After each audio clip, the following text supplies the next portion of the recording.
बातें कहूँगी कि हमारी जो अभी इससे पहले इस चेयरमैन के सर्कुलर से पहले 10,000 रुपये एक बुजुर्ग की पेंशन थी, लेकिन आप ये देखें कि उस 10,000 में क्या दो मियाँ बीवी, चलें पेंशन के बाद हम समझते हैं कि बच्चे शादी कर दी, अपने अपने घरों के हो गए, लेकिन क्या 10,000 में हम गुजारा कर सकते हैं? तो अगर इसने तो और ज़्यादा हमारे साथ ज्यादती कर दी है, तो मैं आप सब साथियों को सिर्फ यही बताना चाहती हूँ, home based workers, domestic workers की खवातीन जो हैं वो आप लोगों के साथ हैं, उनके लिए भी कवानीन बन चुके हैं, लेकिन अलमिया ये है कि जिस तरह से आप साथियों के लिए भी कोई सुनवाई नहीं हो रही, उनके लिए तो कुछ भी नहीं हो रहा।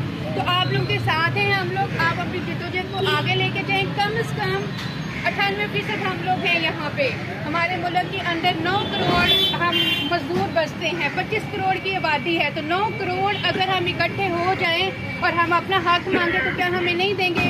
आप हमेशा ये नारा होता है कि मजदूर इत्तेहाद जिंदाबाद, तो इत्तेहाद बनाएं खुदा के लिए। अब तो इस जुल्म के लिए हमें इकट्ठे हो जाना चाहिए और भरपूर तौर पर इकट्ठे होना चाहिए। हम खवातीन आप लोगों के साथ हैं।